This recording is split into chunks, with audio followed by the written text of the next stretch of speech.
Hello guys, how are you? I'm Hardeep Singh. Welcome back to your own YouTube channel. IELTS updates and recent exams. For more updates related to recent IELTS exam writing test topics, listening, reading, practice test, and speaking, you can guesswork. Please guys participate in everyday listening and reading practice test to achieve your desired band score in your actual IELTS exam. Please hit the like and subscribe button. Press the bell icon for the upcoming notifications. Don't forget like, subscribe and share my YouTube channel and my Facebook page, IELTS updates and recent exams. Part 1. You're going to hear a conversation between a student and an academic advisor. First, you have some time to look at questions 1 to 4.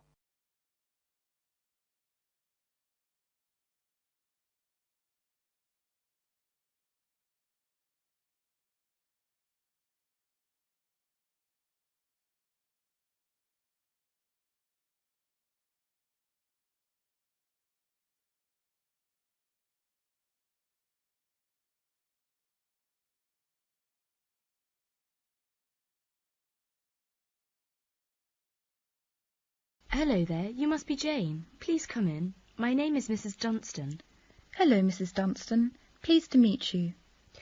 All right now, let's see. Now, you're interested in attending university in Canada, is that right? Yes, and I have a lot of questions to ask you. Okay, but before I begin to answer your questions, I need to ask you a few questions first. Now, your major is... Engineering. Mechanical engineering. Right, and where did you graduate? I graduated from the Beijing Institute of Machinery in July 1998. I completed my bachelor's degree. Okay, now, I'm assuming you'll want to continue studying in that field, am I right? Actually, I'd prefer to do an MBA if possible. But if I have no other choice, then I'll continue in mechanical engineering. Okay, now, are you familiar with the requirements for an MBA degree? Yes. Before you hear the rest of the conversation, you have some time to look at questions 5 to 10.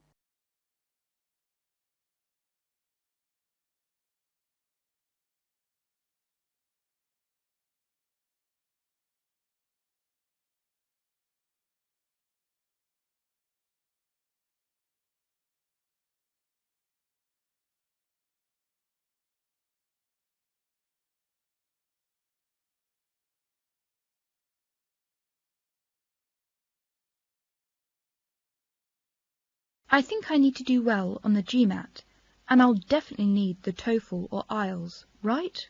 That's right, you'll need at least 600 on the TOEFL or 6.5 on IELTS. In addition, you need to have completed a bachelor's degree too. Did you take the GMAT yet? No, but I plan to take it in August. The requirements for a master's degree in engineering are a little different. You'll need to take the GRE and of course the TOEFL or IELTS. I see. And when do I start to apply? The best time to start the application process is in November or December of the year prior to your intended year of study. Application forms are usually available in September or October. Which schools in Canada offer the MBA degree? Of the approximately 50 universities in Canada, 20 offer an MBA. Here's a small booklet summarising Canadian university programs. You'll find all the information on page 22. Great, thanks. And how about tuition and scholarships? Tuition for MBA programs has been steadily increasing. Some universities now charge the full tuition, meaning that there is no government subsidy.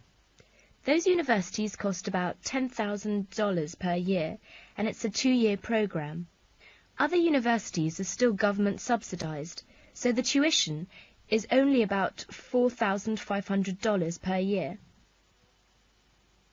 In terms of scholarships, usually the top 5 students entering the MBA program are given a generous scholarship.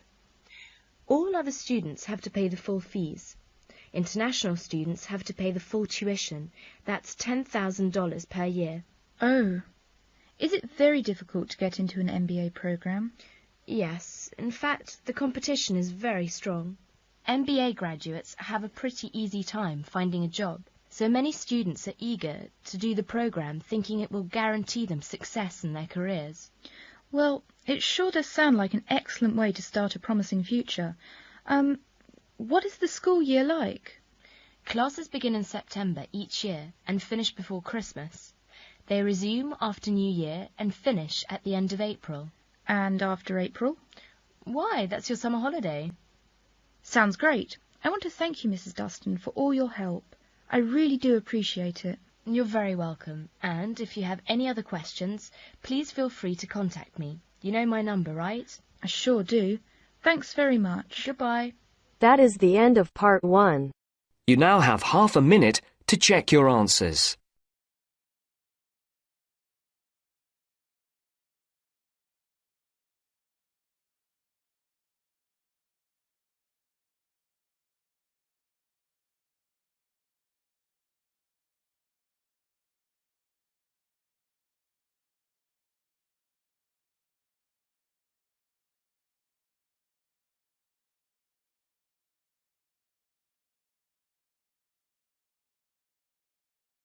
Now turns to part 2. You will now hear a guide talking about an architectural development in the city of Birmingham. First, you have some time to look at questions 11 to 15.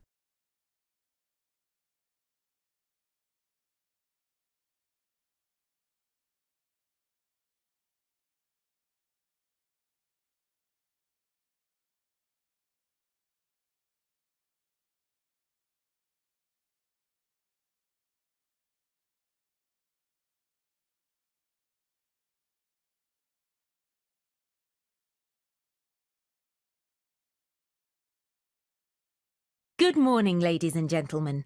Thanks for joining me on our monthly excursion to visit new architectural and city planning developments in our city of Birmingham. Today, as you can see, we're here at the development site of The Cube, and its construction is well underway. Indeed, the year ahead will be an exciting year for Birmingham Development Company and its construction arm, Buildability, as the construction of The Cube, the most spectacular building in Birmingham, continues at speed. This new building, valued at over £100 million, has been designed by the internationally renowned architects MAKE. Their design team, led by Ken Shuttleworth, has created a 17-storey cube aimed at providing a spectacular contrast to the increasing number of towers appearing on the Birmingham cityscape. The complex 142-week building programme that will transform the Birmingham skyline upon its completion is currently over halfway through its development. The building will continue to rise over the coming year, with each floor taking 2 to 3 weeks to complete. As you can see to your right, the first shipment of the special gold anodised cladding that will adorn the cube has now arrived on site, and from February, the glistening golden exterior will begin to be installed, bringing the unique building to life. Late summer will see the topping out of the concrete frame of the cube structure, with the intricate metallic fretwork screen beginning to take shape in the early autumn. Before you hear the rest of the talk, you have some time to look at questions 16 to 20.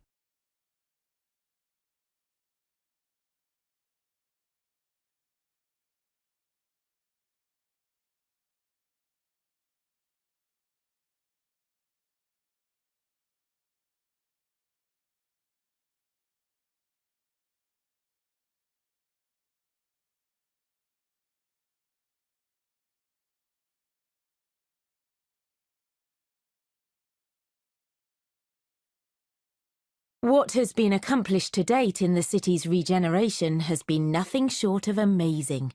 Yet we hope to set a new benchmark for developments in Birmingham. The Cube will bring forward a new standard of architecture and a building which will not only be Birmingham's most striking waterside location, but also one which is identifiable around the world. The Cube breaks all the boundaries of what has been achieved in Birmingham so far. The finished cube will be a mixed-use building. It will house the city's first rooftop restaurant with panoramic views, whilst a boutique hotel and residential apartments below will feature internal views over the twisting atrium. Further down, high-specification Grade A office space is planned, with more exclusive retail and waterside restaurants at the base. The mailbox has already raised the bar in the quality and calibre of our architecture, and the retail offerings, worldwide brand names, and stylish restaurants have given Birmingham a contemporary profile, rivalling the capitals of Europe.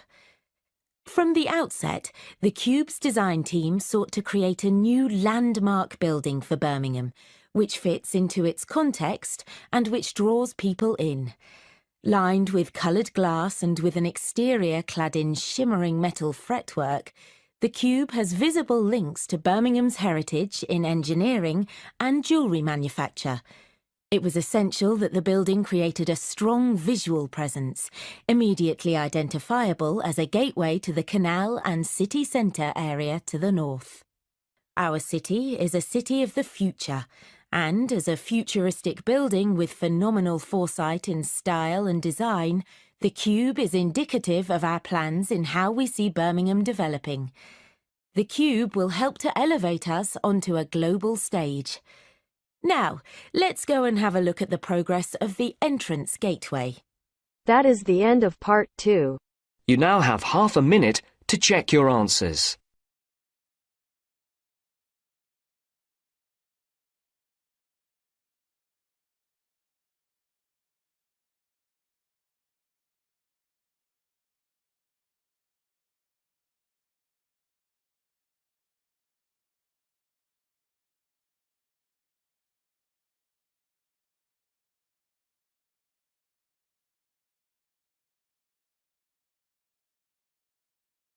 Now turns to part 3. You will hear a student, Penny, talking to two friends, Ray and Louise, about a television competition Ray has entered called Travel Documentary. Before you hear the conversation, you have some time to look at questions 21 to 26.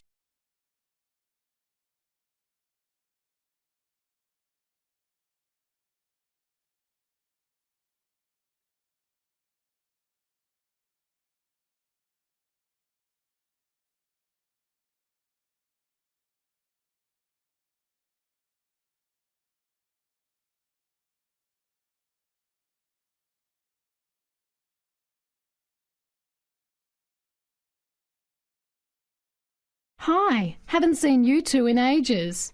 What have you been up to? Hi, Penny. Ray is really excited. He's just been shortlisted for Travel Documentary. He could be off travelling around the world for 3 months. Travel Documentary? What's that? You've never heard of it? Don't you watch TV? Well, actually, no, hardly ever. Especially since I've started working on my thesis. I don't have time to breathe, let alone watch TV. So what's this all about, Ray? Well, actually, it's a competition run by public TV. It involves my two great loves, travel and filmmaking. Is it that program where people are sent around the world making documentary videos? I have heard of it. Fantastic! So you've been chosen? Not yet. I'm one of 34 selected for an interview next week, so I've made it through the first cut.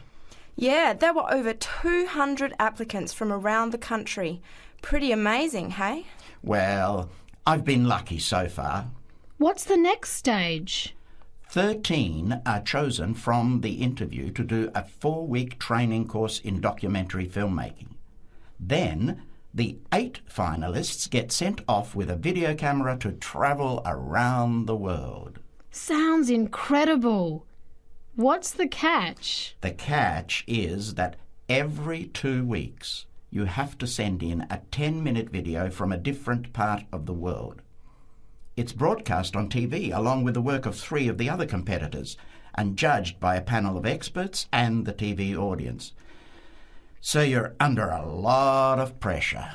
Wow, I guess so. You mean you're on television every 2 weeks? Yep, that's right. But first I have to be selected. Do you have to have any filmmaking experience to apply? Some background in photography or video making helps, but you're not supposed to be an expert. In fact, you can't apply if you've already worked in filmmaking. We all get the same 4-week course, so we start with the same skills. Can you go anywhere in the world you want? Each competitor makes up his or her own travel plans and has to get them approved. Before the conversation continues, you have some time to look at questions 27 to 30.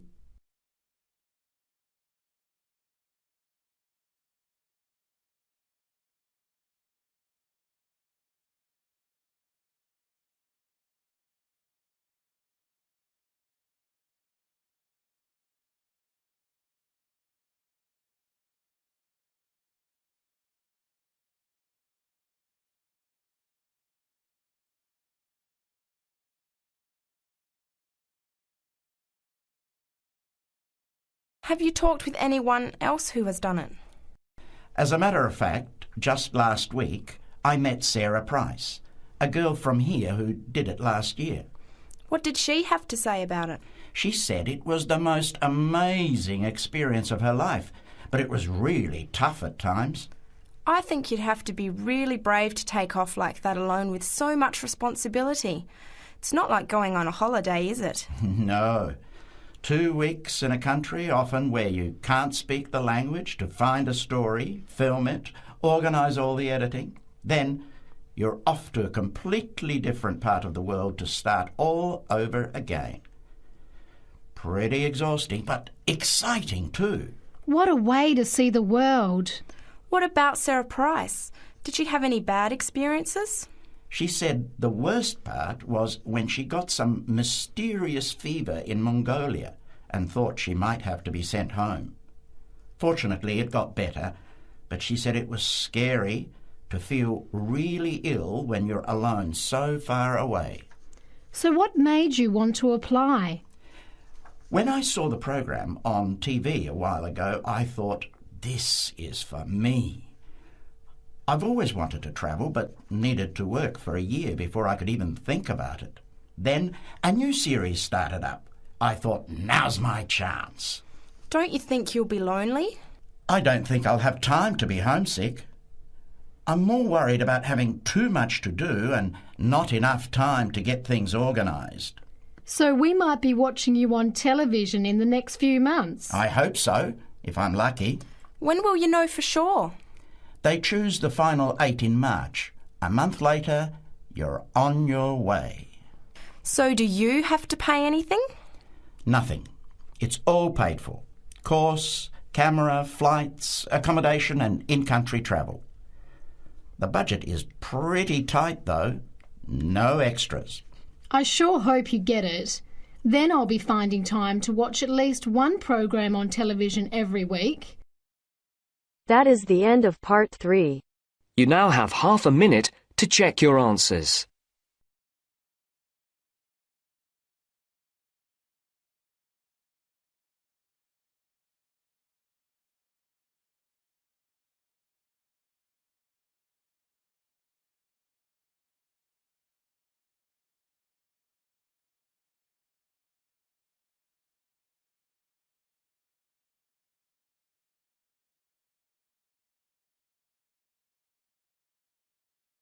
Now turns to part 4. You will hear a talk given by Kate Tomalin on the history of technology. First, you have some time to look at questions 31 to 40.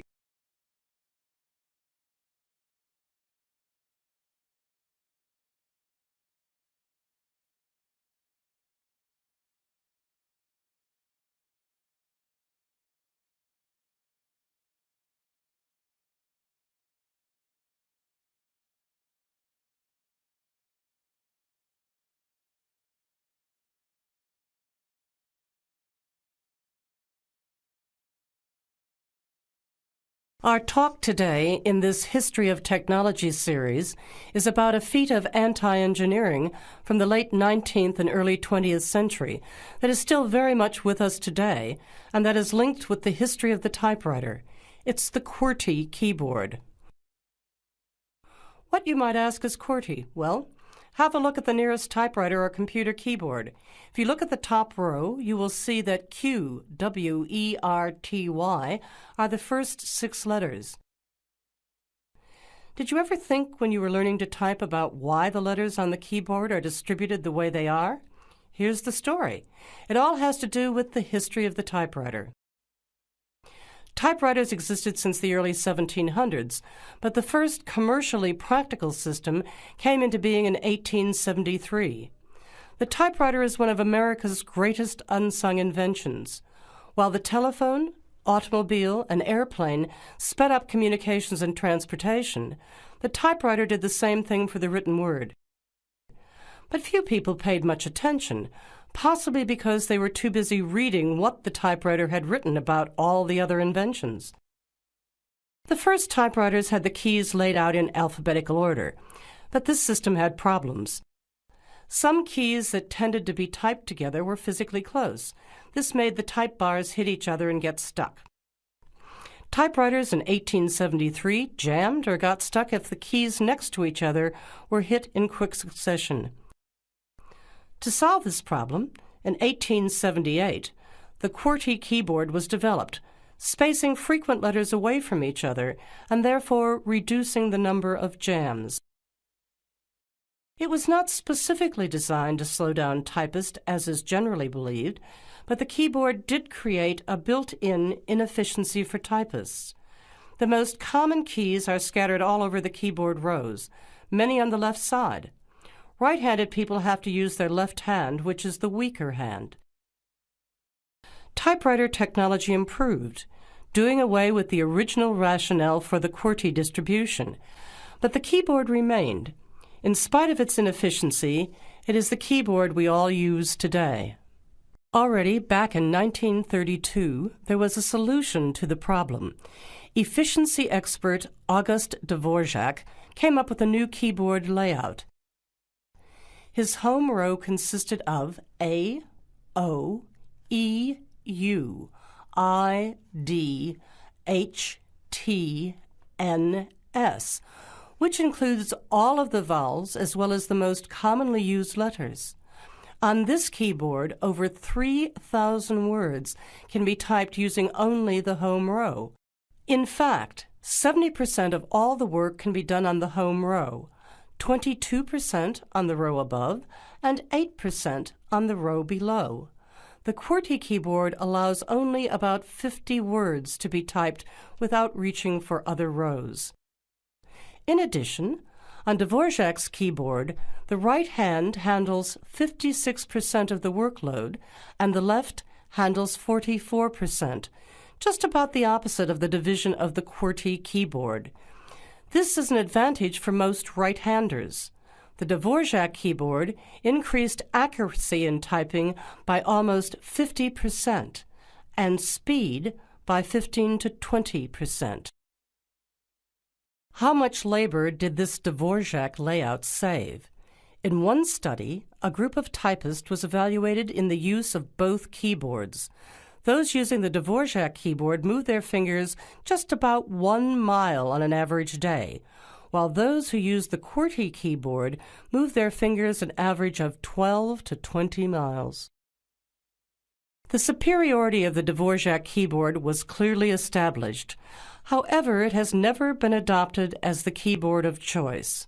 Why? First of all, bad luck and bad timing on the part of the Dvorak team. First, there was the Depression, not a good time for introducing change.